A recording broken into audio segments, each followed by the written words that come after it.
Last lecture तक हमने देखा था कि हमारा बी लिम्फोसाइट की वजह से जो इम्यून सिस्टम डेवलप हो रहा है, यानी कि ह्यूमरल इम्यून सिस्टम डेवलप हो रहा है, हमने देखा था। अब हम बात करेंगे हमारे टी लिम्फोसाइट्स की, राइट, ठीक है। तो टी लिम्फोसाइट्स, इनके बारे में अभी बात करेंगे। तो इनका नाम, हाँ, ये बहुत सिंपल है आपके लिए। तो टी जो आया है ये आपको आया में है, right, that is from our thymus gland, right. हमारे पास एक ग्लैंड होती है हार्ट के just above, right, and that is called as a thymus gland. That's why thymus gland के सेल, यानी कि इनको हम थाइमोसाइट्स भी बोलते हैं, थाइमोसाइट्स, ठीक है। बेसिकली इनका डेवलपमेंट या मैचुरेशन जो होता है वो हमारे थाइमस ग्लैंड में होता है, that's why they are called as thymocytes, right. अब इनका जो डेवलपमेंट होता है, देखो एक बात जानिए, हमारे बॉडी में जो सारे लिम्फाइड ऑर्गन्स है, ये जो सारे हैं लिम्फाइड ऑर्गन्स है, इसमें आप जानते हो कि यानी कि आपके जो है टॉन्सिल्स, थाइमस, लिम्फ नोड्स, आपके Peyer's patches, bone marrow, ETC and spleen, तो ये जो सारे हैं these are called as lymphoid organ. अब इन लिम्फाइड ऑर्गन में से आपका जो थाइमस है एंड बोन मैरो, इनको हम लेते हैं into the primary lymphoid organ, and बाकी जो सभी है they are called as secondary lymphoid organ, right.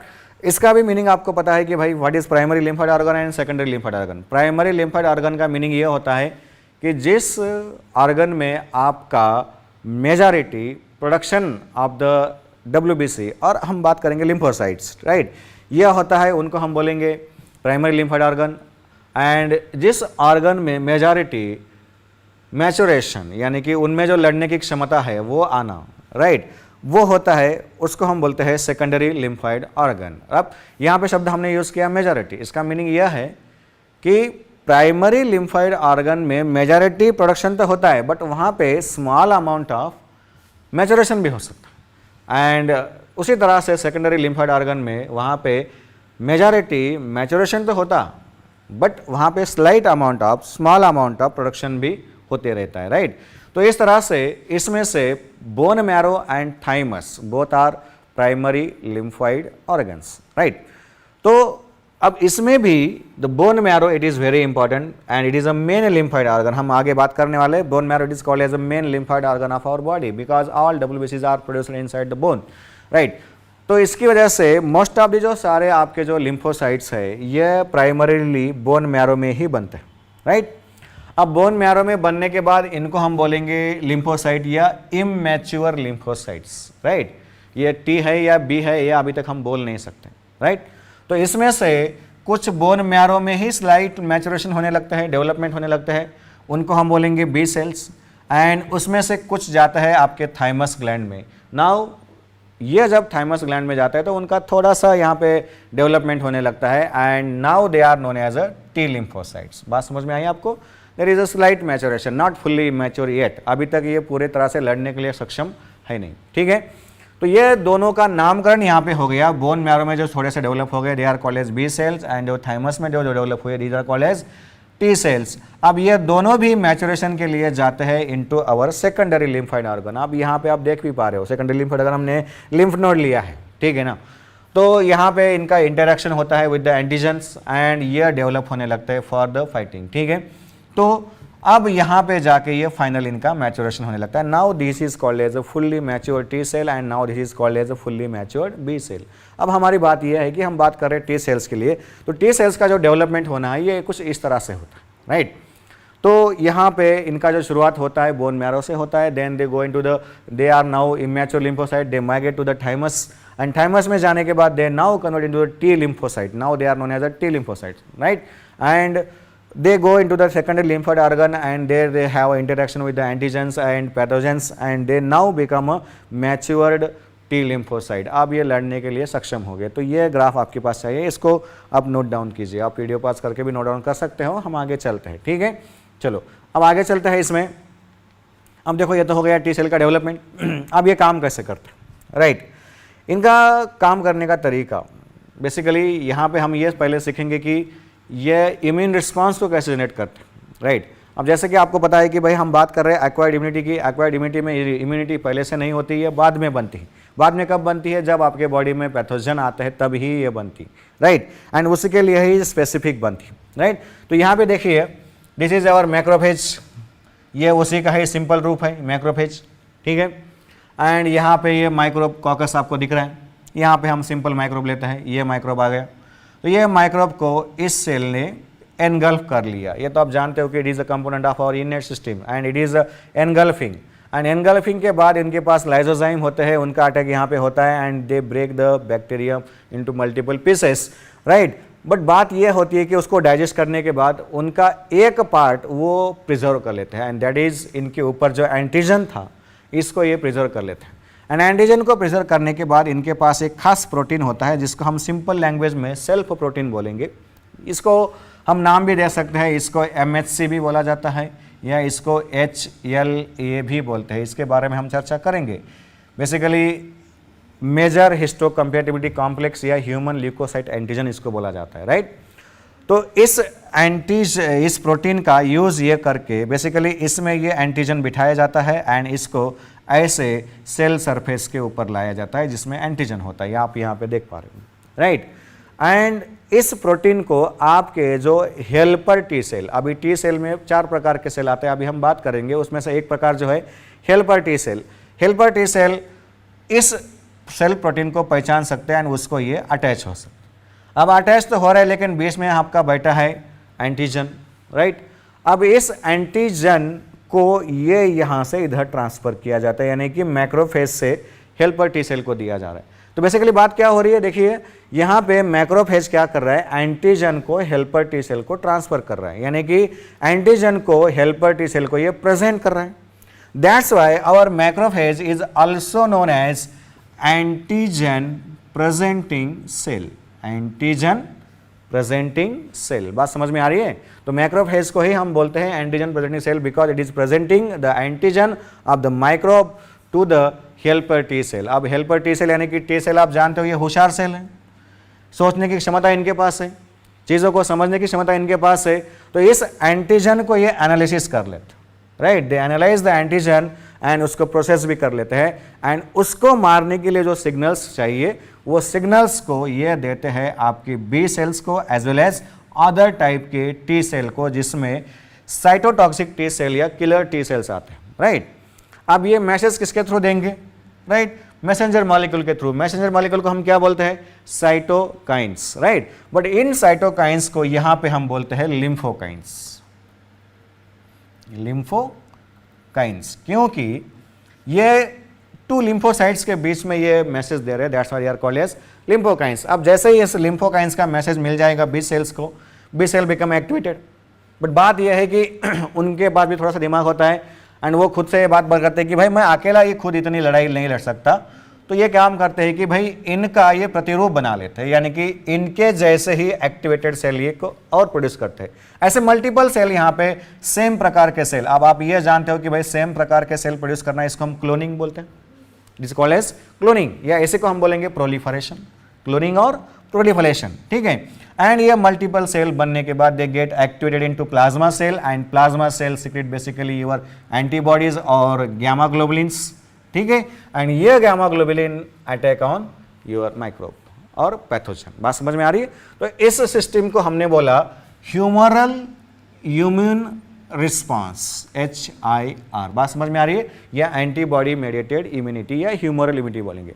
अब यहाँ से इनका सिग्नल जा रहा था किलर टी सेल को भी। अब किलर टी सेल यानी कि टी सेल, हमने इनको तलवार वाले सेल बोला है, यानी कि ये डायरेक्टली अटैक करने वाले हैं। इनके जैसे ये एंटीबॉडीज से इनडायरेक्टली अटैक नहीं कर पाएंगे, तो ये भी डायरेक्टली अटैक करेंगे। अब यहाँ पे सेल ही अटैक करती है, that's why it is called as a cell mediated immunity, CMI। Cell attack कर रही है इसलिए सेल मेडिएटेड इम्यूनिटी। बात समझ में आ रही है, राइट। तो बेसिकली ये भी सेल्स होशियार होते हैं एंड ये भी खुद का प्रोलिफरेशन कर लेते हैं एंड बाद में जाके अटैक कर देते हैं। देखो इस प्रोसेस को अगर हमें लिखना है तो हमें कुछ इस तरह से लिखना पड़ेगा। यहाँ पे देखिए केयरफुली, राइट। तो यहाँ पे देखिए this is the entry of microbe that is engulfed by the macrophage. Macrophage अभी ये एंटीजन प्रेजेंट करने वाला है, इसलिए हमने उसको बोल दिया APC, antigen presenting cell. Now the से antigen is presented to the helper T cell and that is process antigens. अब ये प्रोसेस करने के बाद that gives the activation signal via lymphokines, right. किसको, बी सेल्स को as well as T cells को and इनका क्लोनिंग होगा एंड ये एंटीबॉडी से अटैक करेंगे। इसको हमने नाम दिया था, बताइए, ह्यूमरल इम्यून रिस्पांस। बात समझ में आ रही है? एंड यहां पे अभी ये जो है टी सेल्स ही डायरेक्टली अटैक करेंगे, राइट। अब ये डायरेक्टली अटैक करेंगे तो इस रिस्पांस को हम बोलेंगे cell mediated immune response, right, और CMI सिंपली, राइट। तो this is a CMI and it is a humoral immune response. अब बात यह है कि आपके दिमाग में एक क्वेश्चन यहाँ पे उत्पन्न होना चाहिए, अगर हम दूर से ही अटैक कर सकते हैं तो हमें डायरेक्टली अटैक करने की जरूरत क्यों पड़ी, राइट। तो ये सोचना है।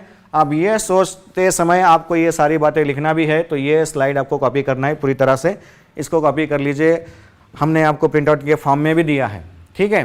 अब देखो ये हमें सोचना है कि भाई अगर हमारे पास इनडायरेक्टली अटैक करने का तरीका अगर है तो हमने डायरेक्टली अटैक करने का तरीका क्यों अपनाया, क्या जरूरत पड़ी। तो इसका आंसर आपको यहाँ पे मिलेगा।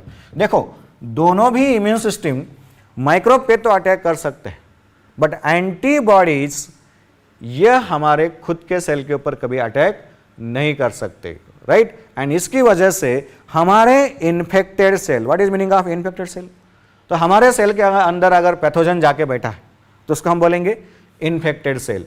तो भाई माइक्रोब जब तक बाहर है तब तक तो अटैक कर पाएंगे एंटीबॉडीज, बट अगर वो सेल के अंदर, हमारे सेल के अंदर अगर घुस गया तो क्या हमारे एंटीबॉडीज अटैक कर पाएंगे, नहीं कर पाएंगे, राइट। एंड इसलिए हमें जरूरत पड़ी सेल्स को ही अटैक करने वाले सिस्टम की, जो कि डायरेक्टली अटैक करते हैं। यह टी सेल्स में हमारे सेल्स को भी अटैक करने की क्षमता होती है, तो इसकी वजह से ये हमें microbe as well as infected cell. बात समझ में आई?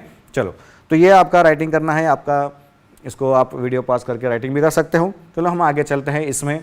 अब ये टी सेल जो होते हैं वो काम एक्चुअली कैसे करते हैं। देखो हमने इनको तलवार वाले सेल बोला है, तलवार वाले सेल यानी कि कैसे डायरेक्टली अटैक करने वाले सेल।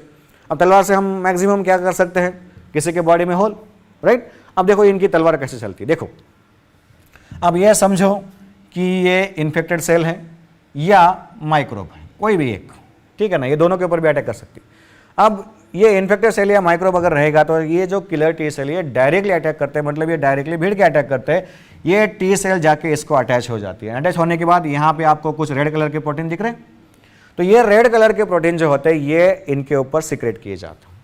अब ये सिक्रेट करने के बाद ये रेड कलर के प्रोटीन आपस में कुछ इस तरह से अरेंज हो जाते हैं सर्कुलर फैशन में, एंड इनको बीचों बीच एक होल बन जाता। अब जैसे ही यहाँ पे होल बन गया, राइट, तो सेल्स के कंटेंट इसमें से बाहर आ सकते हैं या बाहर का पानी अंदर जा सकता है एंड सेल स्वलन होकर बस्ट हो सकती है, राइट। किसी भी फॉर्म से अल्टीमेटली सेल ये डिस्ट्रॉय ही हो जाती है, राइट। अब बेसिकली बात क्या हो रही है, इस प्रोटीन्स ने इस सेल में क्या कर दिया, होल कर दिया। अब होल को हम साइंटिफिक शब्द में यूज करेंगे perforation, and that's why perforation करने वाले प्रोटीन्स, इसलिए हम इसको बोलेंगे परफोरिन्स। ये शब्द याद रखिए, परफोरिन्स, राइट। तो इनकी तलवार का नाम क्या हो गया, टी सेल्स के, परफोरिन्स। तो ये अभी आपके लिए एमसीक्यू है कि भाई किलर टी सेल जो है किस प्रोटीन का यूज करते हैं, परफोरिन्स का यूज करते हैं, एंड इसमें ये होल बना देते हैं एंड ये सेल आपकी डिस्ट्रॉय हो जाती है। इसको भी फ्लो फॉर्म में अगर हमें लिखना है तो हम कुछ इस तरह से ये लिख सकते हैं, यानी कि toxic cell T cell binds to the microbe और infected cell, that perforins makes the hole and infected cell is destroyed. इस तरह से भी आप इसको मेंशन कर सकते हो, राइट। तो ये बात समझ में आई। तो ये हो गया तरीका आपके टी सेल्स का अटैक करने का। Now this is a overview of your immune system. अब ओवरव्यू कैसे, देखो अभी हमने पढ़ा है कि this is a antigen, antigen is engulfed by the macrophage, उसको हमने बोल दिया APC, antigen presenting cell. It is presenting antigen to the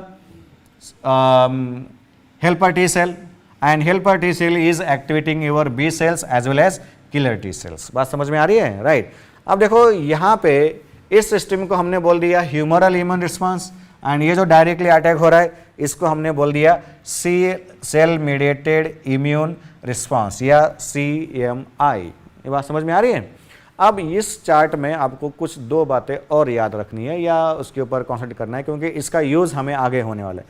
तो वो कौन सी बात है, तो केयरफुली वो बातें आपको याद रखना है, राइट। तो यहां पे अगर हम बात करेंगे तो ये जो एपीसी है इसके ऊपर आपको एक CD4+ दिख रहा। उसी तरह से ये जो हेल्पर टी सेल है उसके ऊपर भी आपको CD4+ दिख रहा है, दिख रहा है, राइट। बट अगर आप बात करोगे किलर टी सेल की तो यहां पे आपको CD8+ दिख रहा है। अब CD क्या है? बेसिकली CD ये शॉर्ट फॉर्म है कॉन्टैक्ट डिटर्मिनेंट। ऐसा एक रिसेप्टर होता है सेल के ऊपर, ऐसे CD रिसेप्टर्स होते हैं जो कि नियरली 24 के आसपास होते हैं, राइट। तो ये जो CD उसमें से एक CD4 है नाम का जो रिसेप्टर होता है, ये आपके लिए बहुत इंपॉर्टेंट है। CD8 की आपको जरूरत नहीं है, राइट। तो CD4 नाम का रिसेप्टर जो होता है वो आपके एक तो मैक्रोफेज के ऊपर होता है एंड दूसरा आपके हेल्पर टी सेल के ऊपर होता है। इन 2 प्रकार के सेल के ऊपर ये CD4 नाम का रिसेप्टर होता है। अब ये बार बार क्यों बता रहा हूं? क्योंकि इसका यूज हमें आगे वाले टॉपिक में आने वाला है, दैट इज इन HIV। वो कैसे आएगा हम बात करेंगे। बस आप इतना ही याद रखिए कि भाई ये जो है CD4 रिसेप्टर ये प्रेजेंट किसके ऊपर होता है? Macrophage as well as helper T cell के ऊपर। और दूसरी लर्निंग करने की हमारी जो बात यहाँ पे अभी है, राइट, तो वो जो है यहाँ पे अगर हम बात करेंगे तो हमने बात किया कि भाई किलर टी सेल जो होता है they can directly attack microbe, ये तो हमने बात कर लिया। इन्फेक्टेड सेल भी हमने बात कर लिया। अब बात कर रहे हैं हम 2 स्पेशल सेल की, इसको केयरफुली ध्यान दीजिए, that is cancerous cell and graft cell, right. तो पहले बात करेंगे हम कैंसरस सेल की, राइट। तो हमारे बॉडी में कैंसरस सेल ये नॉर्मल सेल नहीं होता, ये नए प्रकार के सेल हो सकते हैं, नियोप्लाजिया हम उसको बोलते हैं, अब नॉर्मल सेल होते हैं। तो इसको भी पहचान के मारने की क्षमता हमारे किलर टी सेल में होती है। फिर आपके दिमाग में ये क्वेश्चन जरूर आएगा कि अगर आपके पास किलर टी सेल है तो हमें कैंसर कैसे डेवलप होता है? हाँ, तो इस बात को केयरफुली याद रखिए। जो मैं सेंटेंस बोलने जा रहा हूँ इसको समझिए। देखो, जैसे ही हमारे बॉडी में एक आधी कैंसर सेल बन जाती है तो उसको इमीडिएटली डिस्ट्रॉय किया जाता है by our help killer T cells, right. तो फिर हमारे बॉडी में कैंसर कैसे डेवलप होता है? तो इसको याद रखिए, हमारे बॉडी में वही कैंसर्स डेवलप होते हैं जिसको हमारे किलर टी सेल मार नहीं पा रहे। और एक बात पे याद रखिए, जिसको हमारे किलर टी सेल्स मार नहीं पा रहे इन नॉर्मल इम्यून रिस्पॉन्स। इस शब्दों को याद रखिए। देखो मैं रिपीट करता हूं, हमारे बॉडी में वही कैंसर सेल डेवलप होंगे जिनको हमारे किलर टी सेल मार नहीं पा रहे इन नॉर्मल इम्यून रिस्पॉन्स। अब इसका जो रेफरेंस है हमें आगे आएगा इन आवर कैंसर टॉपिक, तो इस बात को हम आगे कैंसर में पढ़ेंगे, ठीक है। अब बात करते हैं लास्ट के सेल। लास्ट के सेल जो है that is your graft cell, ठीक है। अब देखो, ग्राफ्ट सेल के बारे में अगर हम बात करेंगे तो ग्राफ्ट का मीनिंग समझिए, राइट। तो इसके ऊपर आपको एम्स में क्वेश्चन पूछता है, इसके लिए आपको ग्राफ्टिंग भी पढ़ना है। तो what is meaning of grafting? तो ग्राफ्टिंग का मीनिंग ये होता है कि अगर हम एक जगह का टिश्यू निकाल के दूसरी जगह पे लगा रहे हैं, मैं बहुत सिंपल तरीके से आपको समझा रहा हूँ, एक जगह का टिश्यू निकाल के हम दूसरी जगह पे लगा रहे हैं पर्पसफुली, तो इसको हम बोलते हैं ग्राफ्टिंग, राइट। एंड ग्राफ्टिंग हमेशा हम 2 इंसानों में ही करते हैं ऐसी बात नहीं है, इसके लिए उसका क्लासिफिकेशन भी हमें पढ़ना पड़ेगा। तो बात करेंगे इस ग्राफ्ट सेल को पकड़ने के लिए हम बात करेंगे ग्राफ्टिंग की, ठीक है। तो ग्राफ्टिंग की अगर हम बात कर रहे हैं, राइट, तो केयरफुली ध्यान दीजिए। तो ग्राफ्टिंग में नियरली 4 प्रकार आते हैं। पहला जो ग्राफ्ट का प्रकार आपका आता है that is called as autograft. Autograft, auto यानी कि सेल्फ, ऑटो यानी कि सेल्फ। अगर हम खुद का ही टिश्यू निकाल के खुद ही को लगा रहे, राइट, हमारी ये बॉडी है एंड इसका एक जगह से टिश्यू निकाल के दूसरी जगह पे लगाया, तो that is called as autograft. इसका एग्जांपल भी आपको बताया, हमने देखा था कोरोनरी आर्टरी बाईपास ग्राफ्ट, हमने हमारे पैर की वेन निकाल के हार्ट को लगाई थी, that is a grafting, that is autografting. या इसमें मोस्ट कॉमनली जो किया जाता है, एक जगह की स्किन हमारी खराब हो गई तो यहाँ से निकाला और यहाँ पे लगाया, राइट, तो दिस इज अ ऑटोग्राफ्टिंग, राइट। अब मुझे आप ये बताइए, क्या ऑटोग्राफ्टिंग में आपकी इम्यूनिटी कोई रोल निभाएगी? निभाएगी? बिल्कुल नहीं, क्योंकि वो आप ही के सेल्स हैं, उनके ऊपर आप ही के एंटीजेंस है, तो आपकी इम्यूनिटी इसमें कोई रोल निभाती नहीं है। इसमें आपको कोई सोचने की आवश्यकता नहीं है। बात समझ में आ रही है, राइट। अब इसमें आपका कोई इम्यूनिटी नहीं रोल निभाएगा। दूसरा जो टाइप आता है that is isograft. Isograft, iso का मीनिंग क्या हो गया? Similar, same, right.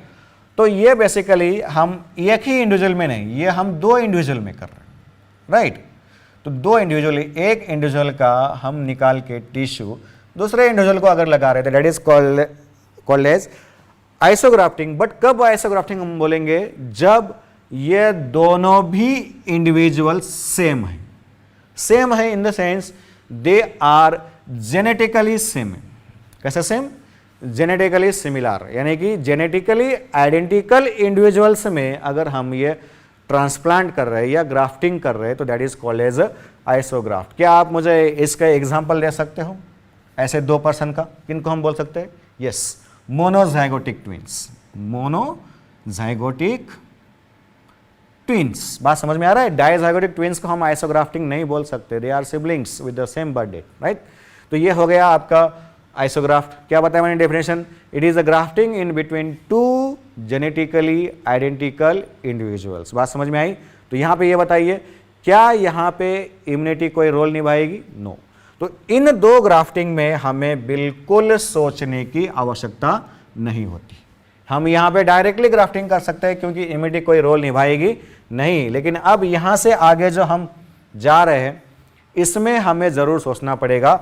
उसमें से जो पहला आपके लिए बता रहा हूं, that is our third type, that is called as allograft, right? Allograft यानी कि इसमें हम ट्रांसप्लांट कर रहे in between two individuals but which are not genetically identical, which are not genetically identical. बात समझ में आ रही है? But of same species. But of same species मतलब क्या हो गया? ह्यूमन टू ह्यूमन अगर हम ट्रांसप्लांट कर रहे हैं तो that is called as allograft, and यही हम मेजॉरिटी करते हैं। बट बात यह होती है कि ये दोनों इंडिविजुअल्स जेनेटिकली नॉन आइडेंटिकल है, यानी कि इनके एंटीजेंस डिफरेंट रहेंगे। एंड एंटीजेंस अगर डिफरेंट रहेंगे तो यहाँ पे इम्यूनिटी जरूर रोल निभाती है। यहाँ पे इम्यूनिटी अटैक कर सकती है। किसकी इम्यूनिटी अटैक करेगी? जिसके बॉडी में हम टिश्यू को डाल रहे हैं, राइट? तो इसका टिश्यू अगर हम इसके बॉडी में डाल रहे हैं तो यहाँ पे इस इंसान की इम्यूनिटी इस इंसान के टिश्यू के ऊपर यानी कि ग्राफ्ट के ऊपर अटैक कर सकती है, उसको डिस्ट्रॉय कर सकती है। इसी को हम बोलते हैं ग्राफ्ट रिजेक्शन। इसको हम क्या बोलते हैं? Graft rejection. एंड इसमें जो आपकी इम्यूनिटी काम करती है, इसमें आपकी सेल मेडिएटेड इम्यूनिटी काम करती है। आपके लिए महत्वपूर्ण एमसीक्यू है। तो in graft rejection process which immunity acts? Cell mediated immunity acts, यानी कि सेल मेडिएटेड इम्यूनिटी ही आपके ग्राफ्ट को डिस्ट्रॉय कर देती है, राइट? इसलिए इसमें हमें मैचिंग बहुत जरूरी होता है। तो matching of the tissue is very important, right? अब मैचिंग में हम क्या करते हैं? दो मैचिंग करते हैं। एक तो हम ब्लड ग्रुप मैचिंग करते हैं एंड दूसरी बात टिश्यू मैचिंग करते हैं, राइट? एंड टिश्यू में हम क्या मैच करते हैं? टिश्यू में हम मैच करते हैं HLA। अभी थोड़ी देर पहले हमने देखा, इसे कोई हमने नाम दिया था MHC, मेजर हिस्टोकम्पैटिबिलिटी कॉम्प्लेक्स। ये रिसेप्टर्स होते हैं सेल के ऊपर, इसका मैचिंग करना बहुत जरूरी होता है। ये अगर मैच कर रहे तो किलर टी सेल अटैक नहीं करते, लेकिन ये अगर मैच नहीं कर रहे तो किलर टी सेल जरूर अटैक कर देंगे, उस ग्राफ्ट को डिस्ट्रॉय कर देंगे, उसको रिजेक्ट कर देंगे। बात समझ में आ रही है? इसलिए एलोग्राफ्टिंग में हमें मैचिंग करना जरूरी होता है। तो इसलिए ये मैचिंग किसका मैक्सिमम पॉसिबल होता है? तो ये मैक्सिमम मैचिंग जो होता है ये सिबलिंग्स में होता है। उसके बाद जो डिक्रीजिंग ऑर्डर में मैचिंग होगा ये पेरेंट्स के साथ होता है। उसके बाद जो डिक्रीजिंग ऑर्डर में मैचिंग होगा पेरेंट्स के सिबलिंग यानी कि अंकल आंटी के साथ वगैरह वगैरह। एंड उसके बाद जो डिक्रीजिंग ऑर्डर में मैचिंग होगा ये आपके कजिन्स के साथ। फिर उसके बाद आप कोई भी इंडिविजुअल चुन सकते हो, ठीक है, राइट? चलो ये हो गया आपका ग्राफ्टिंग। एक ऐसा ऑर्गन भी आपके बॉडी में है जिसमें हमें मैचिंग की आवश्यकता नहीं होती है, and that is called as cornea. ये किसी का भी हम किसी को लगा सकते हैं जिसमें ये जनरली सक्सेसफुल होता है because because that is a vascular, क्योंकि उसमें ब्लड वेसल्स नहीं होते। ब्लड वेसल नहीं होते तो वहाँ पे आपके जो WBC या लिम्फोसाइट्स है वो वहाँ पे पहुँचते नहीं है एंड इसका अटैक वहाँ पे होता नहीं है, राइट? चलो अब इसके बाद जो लास्ट टाइप है ग्राफ्टिंग का, ये जनरली किया नहीं जाता, बस एक नाम दिया जाता है, that is called as xenograft. That is called as xenograft, यानी कि this is a transplant in between two non genetically identical individuals and different species. बात समझ में आ रही है?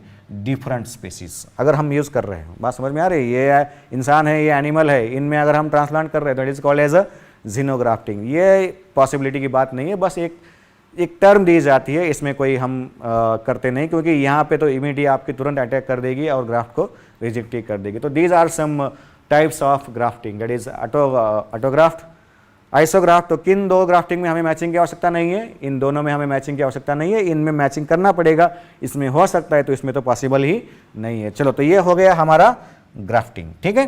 फिर से अभी आते हैं हम इधर, तो ये बात हो गई आपके सेल्स की, राइट। तो killer T cell can destroy microbes, infected cell, cancerous cell as well as graft cell, right. चलो, तो ये हो गया आपका ग्राफ्टिंग, राइट। अब इसके आगे हम चलेंगे टाइप्स ऑफ टी लिम्फोसाइट। अब टी लिम्फोसाइट्स की अगर हम बात करेंगे, जैसे कि हमने बताया कि टी लिम्फोसाइट में टाइप्स होता है, उसमें से दो अभी तक हमने देखे, कौन से देखे, helper T cells as well as killer T cell. उनके सिवा और भी दो यहाँ पे टाइप होते हैं, उनकी बात अभी हम करेंगे। ये तो आपको पहला पता ही है, helper T cell. What is the function of helper T cells? इनका काम होता है कि भाई activation of other immune cells, activation of other immune cells, ठीक है, राइट। देन आता है as well as processing of antigen भी हमने देखा। उसके बाद जो है किलर टी सेल, इनका भी काम हमने देखा कि this cell basically directly attack on the microbe वगैरह, अगर आपको चार टाइप पता है, microbe, infected cell, cancer cell as well as graft cell, ठीक है। अब इनके सिवा दो जो टाइप्स आपको देखने हैं, that is suppressor T cell, नाम में ही है सप्रेशन, सप्रेसर, ठीक है। तो बेसिकली बात क्या होती है, देखो आपके कॉलोनी में कोई अगर आ गया पराया तो लड़ना झगड़ना जरूरी है, लेकिन ये लड़ना झगड़ना एक लिमिट तक होना चाहिए। अगर लिमिट से बढ़ रहा है तो ये हमें तकलीफदायक हो सकता है, राइट। इसलिए उस झगड़े को, यानी कि हमारे लड़ने की क्षमता को लिमिट रखना, सीमित रखना, यह काम इनका होता है, सप्रेसर टी सेल का। अब इनको लिमिटेशन में क्यों रखना है भाई? बात क्या होती है, देखो सैनिक अगर हमारा लड़ रहा है, उसका दिमाग शांत होना चाहिए, वो अपने लिमिट में एक्टिवेट होना चाहिए।